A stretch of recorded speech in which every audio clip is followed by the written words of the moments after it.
berbahagia karena saya di minggu-minggu ini saya mempraktekkan firman Tuhan.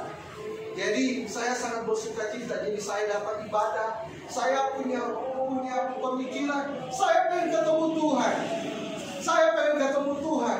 Kalau saya ketemu presiden, saya ketemu wali kota, saya ketemu mungkin teman saya senang. Hari ini, sore ini saya mau ketemu Tuhan. Jadi ada sukacita yang besar. Ini ketemu Tuhan yang menciptakan langit dan bumi. Amin. Amin. Bapak Ibu Saudara, hari ini kita akan belajar, buka hati, buka telinga, karena ketika kita belajar firman Tuhan, ada terobosan baru dalam hidup kita. Amin ya. Nanti kita akan melihat ada sesuatu rahasia yang Tuhan mau singkapkan buat kita. Saudara, judul khotbah kita di minggu ini tentang apa? Berdoa dan berpuasa. Berdoa dan berpuasa. Sekali lagi, yang lihat di grup, tahu kan judulnya? Apa nggak lihat ini pertanyaannya? Judul khotbah hari ini tentang apa? Berdoa dan berpuasa. Sekali lagi, berdoa dan berpuasa. Berpuasa.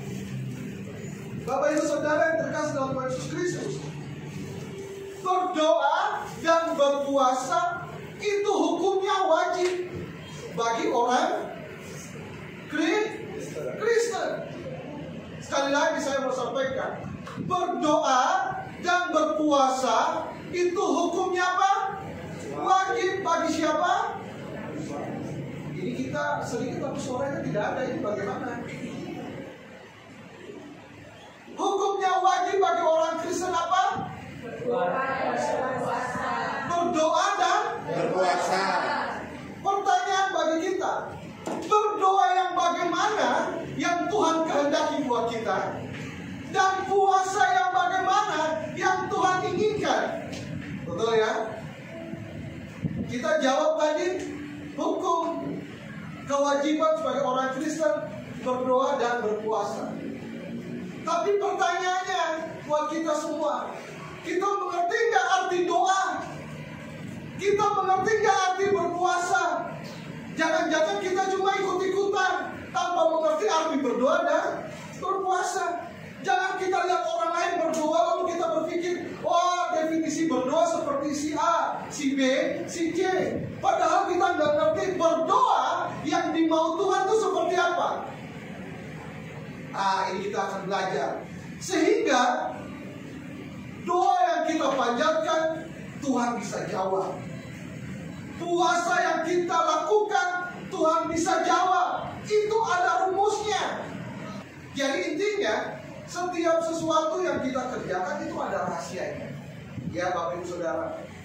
Pertanyaannya, Bapak Ibu Saudara mengerti tentang doa apa tidak ini? Saya mau tanya sama anak teologia. Yo, kamu mengerti tentang doa? Doa itu apa? Ini sudah semester 7 ini.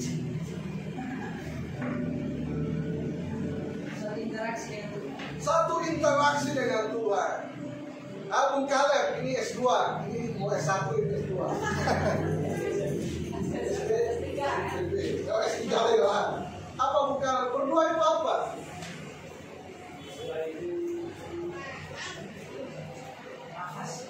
Nafas hidup orang percaya. Wah, saya lengkapi.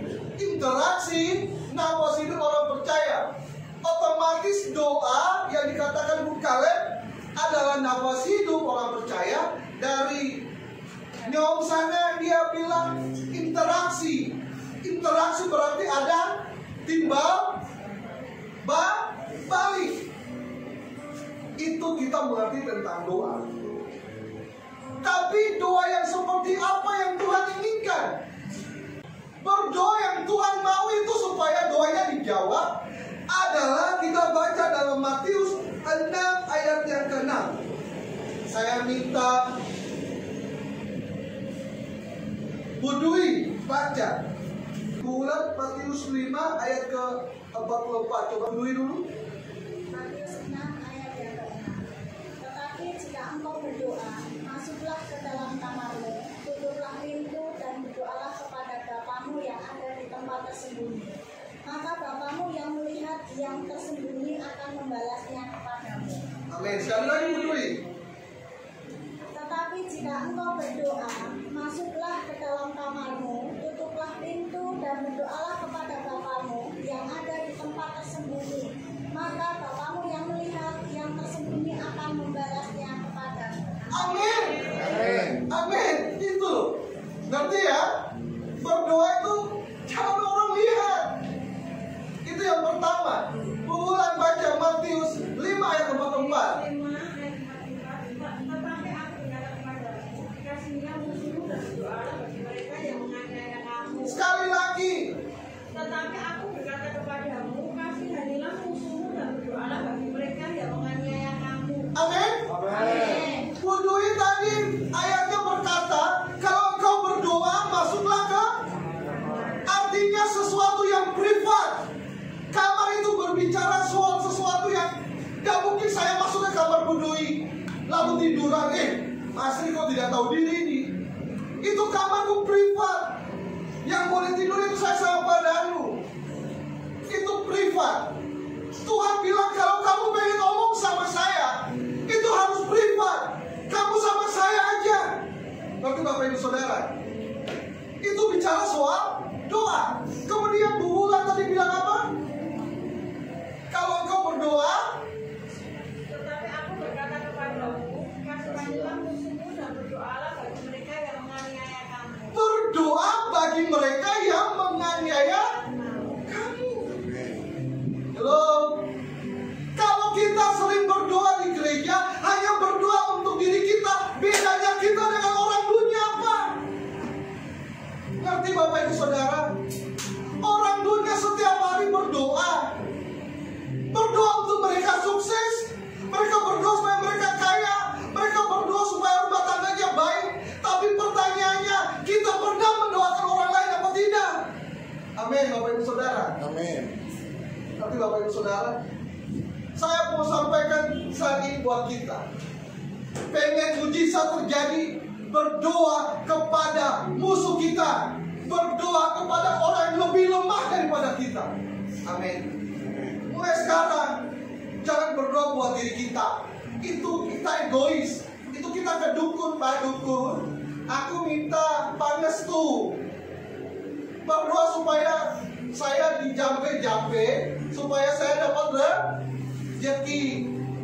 Kita egois. Kalau kita cuma berdoa Tuhan memberkati Riko, Tuhan memberkati keluarga Riko, Tuhan memberkati cuma Riko. Itu egois. Sedangkan hukum yang Tuhan sampaikan, kasihlah sesama manusia seperti dirimu sendiri. Kalau kita berdoa kepada orang lain, artinya kita mengasihi orang lain seperti diri kita. Amin. Amin. Harus mengerti ini. Itu rahasianya mau doa kita terjawab. Saya berdoa kepada Bung Kaleb, Tuhan memberkati Bung Kaleb. Kalau kita berdoa, itu yang datang buat kita. Amin. Saudara-saudara perhatikan, banyak orang Kristen mengajarkan berdoa supaya kamu diberkati, berdoa supaya saya diberkati. Tuhan bilang, doain musuhmu, doain orang yang lemah. Bedanya kita itu sama orang dunia. Kalau orang dunia cuma berdoa untuk dirinya, untuk usahanya, tapi kita tidak. Kita mau berdoa bagi musuh kita. Kita lebih 50 step. Nanti Bapak Ibu Saudara, itu doa. Jadi Rafa kalau dibenci sama orang, itu orang yang pertama saya doakan supaya dia diberkati. Bapak Ibu Saudara, saya mau sampaikan itu rahasia surga. Tuhan ketika dia disalib, dia doakan orang yang menyalibkan Tuhan. Dia bilang, ampunilah mereka, karena mereka tidak tahu apa yang mereka lakukan. Ini sudah disalib. Kalau kita bilang kita anak Tuhan, tapi kita tidak mendoakan orang lain, itu bukan anak Tuhan. Ada tetangga saya yang lebih susah, saya berdoa buat dia, Tuhan memberkati. Amin. Bulan mungkin susah di rumah, tapi pasti di tetangga bulan ada yang susah. doakan dia. Bu Mami mungkin kata aku susah dan deder. Coba Bu Mami lihat pakai kaca pembesar, ternyata tungguku ake mau mana raiso. Saya doakan buat dia dikasih makan dari Tuhan. Amin. Cara pandang kita berubah, ya. Ngerti semua? Lasri mengerti? Jangan Lasri berdoa untuk dirinya Lasri sendiri. Jangan. Orang lain di kolong jembatan, kita doakan mereka mau tidur hujan gak tahu kemana. Kita masih tidur di spring bed. Jangan terlalu banyak bersungut. Itu yang Tuhan inginkan. Amin Bapak Ibu Saudara. Amin. Ini rahasianya. Saya mau sampaikan ada 2 hal tentang doa. Yang pertama, doa itu ucapan syukur. Satu lagi, doa itu ucapan syukur. Jangan kita datang bersungut. Kita datang bersyukur. Tuhan matur nuwun.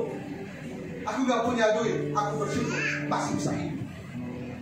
Tuhan matur nuwun, aku gak bisa makan ayam, Tuhan kasih tempe. Tuhan matur nuwun, aku gak punya uang sebanyak dia, tapi nyatanya bisa jajan yang lain. Itu pertama ketika kita doa, ucap Syukur. Ya, Bapak Ibu Saudara, itu kunci berkat mau tercurah buat kita. Tadi saya sudah berikan contoh lewat tadi. Kuat supaya dapat senjata biar Anda naik level, itu kuncinya. Kalau kita orang Kristen, doa yang sungguh dan pertama ucap syukur. Yang kedua, permohonan.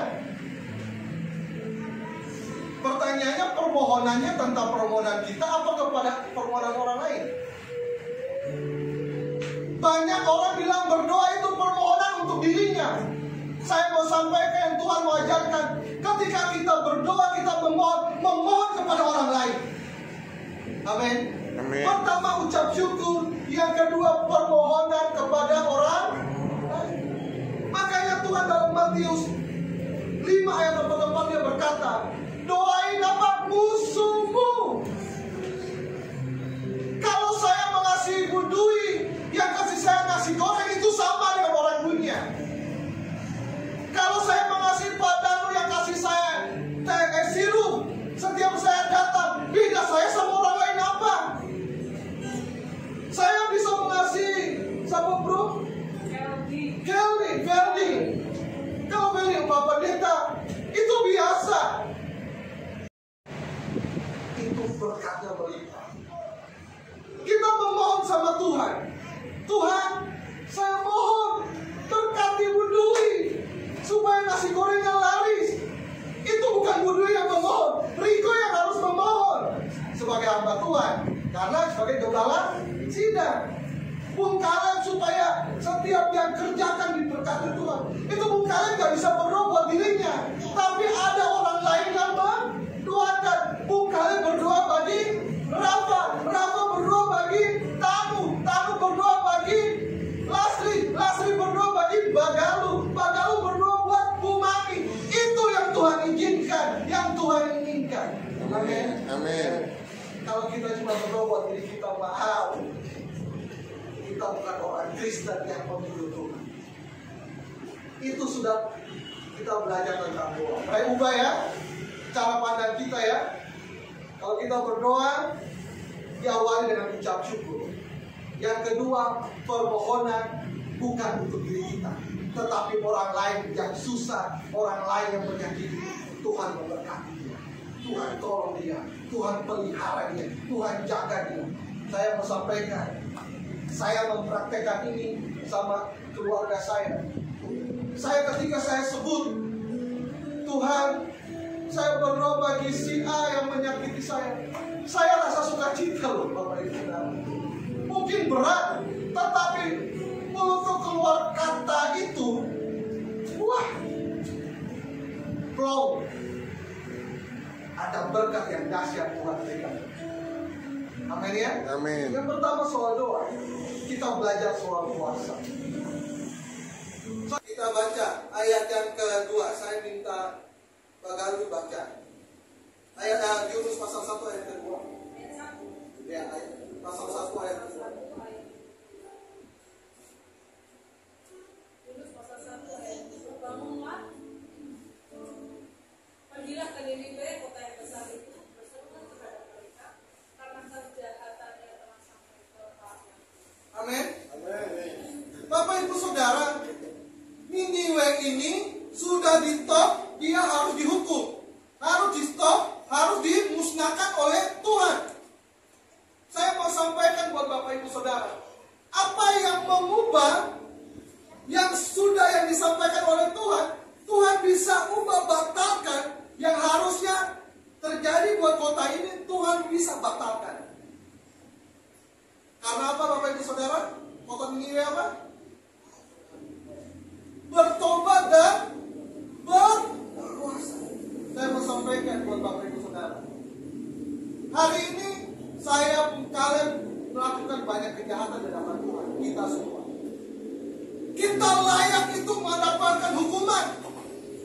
Kita layak mendapatkan malapetaka. Kalau hari ini kita susah itu wajar, karena kita tidak takut akan Tuhan.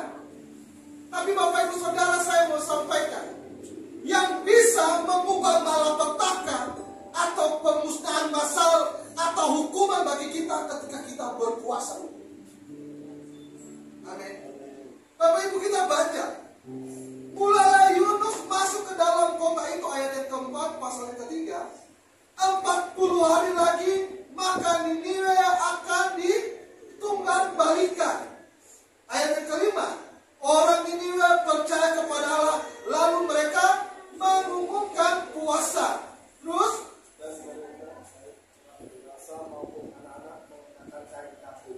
mengenakan kain kabut. Ayat yang ke-6, sama-sama kita baca. 1, 2, 3. Setelah sampai kabar itu pada raja kota Niniwe, turunlah ia dari singgasananya, didekatkannya kepadanya, diselubungkannya kain kabut, lalu duduklah ia di aku.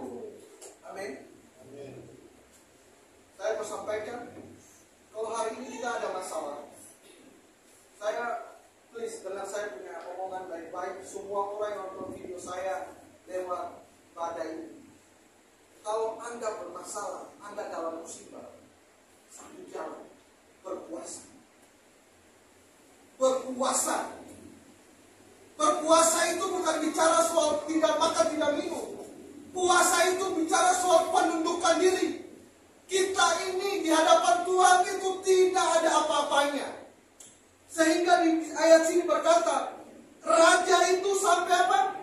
Turun dari singgah sananya. Dia raja kota Niniwe, dia turun, dia tahu kalau dia tidak turun berpuasa di hadapan Tuhan, anak cucunya, kotanya bisa dimusnahkan. Saya mau sampaikan hari ini, siapa yang gak punya masalah? Bisa angkat tangan, yang gak punya masalah.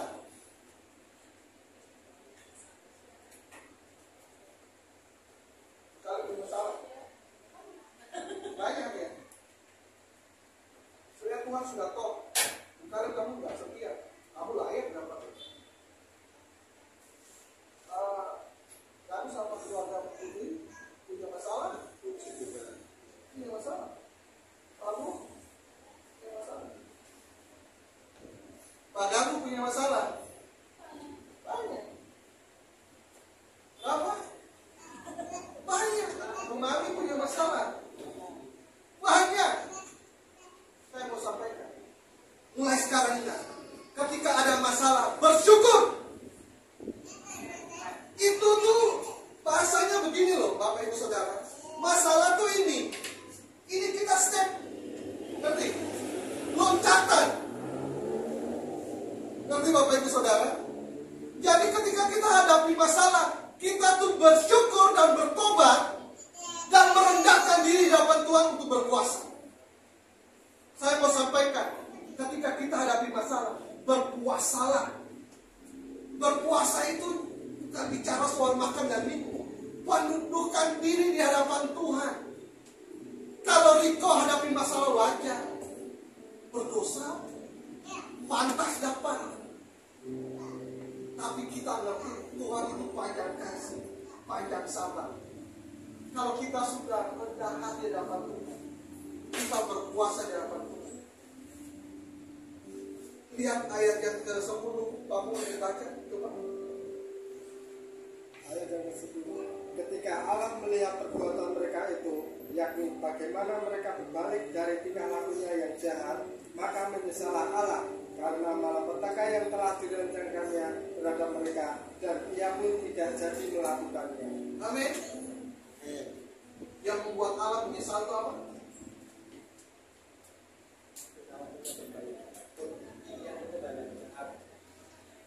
Tuhan terlalu cepat memutuskan, tapi mereka mengerti merendahkan diri hadapan Tuhan. Kalau hari ini kita susah, saya mau sampaikan masa merendahkan diri hadapan Tuhan, Tuhan akan menyesal untuk